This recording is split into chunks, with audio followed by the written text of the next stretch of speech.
Despite the abundance of UFO sightings, only a select few merit official investigation by the government. Even after those inquiries, sometimes questions remain, like this classic Kiwi case, which happened more than 45 years ago. December 1978, Kaikoura, New Zealand. A kind of plane called an argosy is carrying a TV crew in search of some weird flying objects encountered 10 days earlier by another cargo plane flying the same route from Wellington to Christchurch. Journalist Quentin Fogarty is covering the mission. On board, he reports that something strange is going on. We've just heard from Wellington radar that we've got an object about a mile behind us and it's following us. It's really getting a bit frightening up here. There's a whole formation of unidentified flying objects behind us. This unusual aerial activity is being filmed from the cockpit by videographer David Crockett, who was in his mid-40s at the time and is now retired. I put on a 200mm lens and I was leaning over the co-pilot with a very heavy 16mm camera. You know, you're supposed to be on a tripod for that kind of lens. Crockett captures some shaky footage of a mysterious flying light in the near distance. And then, on the return trip, more mid-air madness. We're climbing out of Christchurch and there it was right in front of us. And as soon as the argosy turned towards the object, the beeps came up on the aircraft radar. We climbed up to 14,000 feet and it started moving to the right. This is by far the best of the unidentified flying objects we've seen so far. So it appears to be, well, like a flying saucer.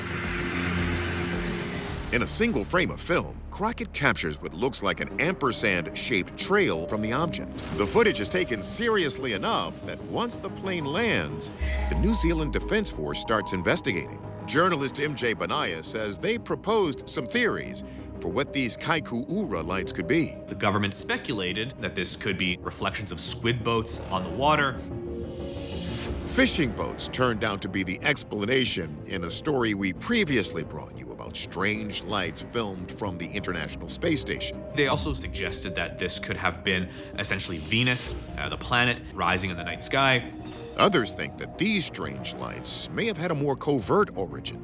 There was a lot of speculation that perhaps this was some sort of test vehicle for outer space missions that the New Zealand military was using, and that's why all the secrecy surrounding these lights was maintained.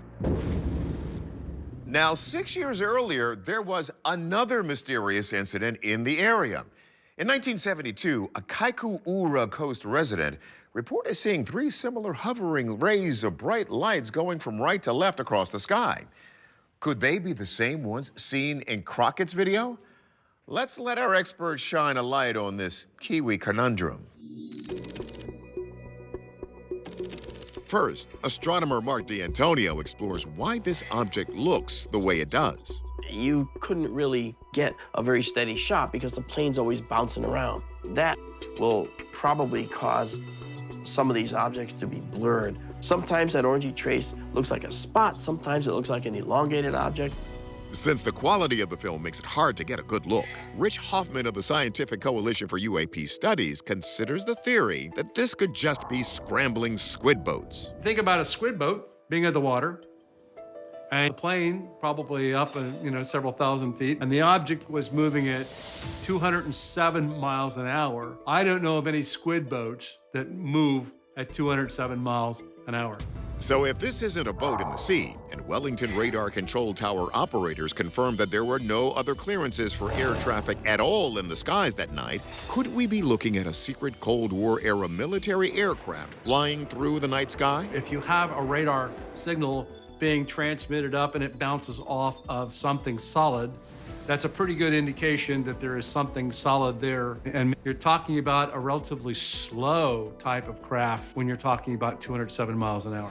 By comparison, most commercial planes have a cruising speed of around 500 miles per hour.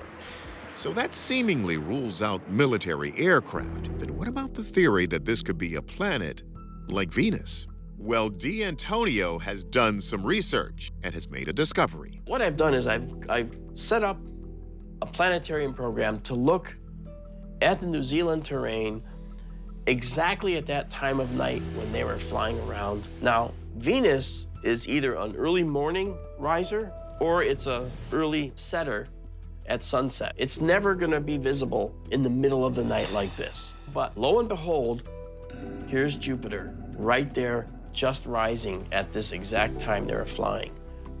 Looks to me like it could be Jupiter that they saw. Our verdict? This remains a genuine UFO.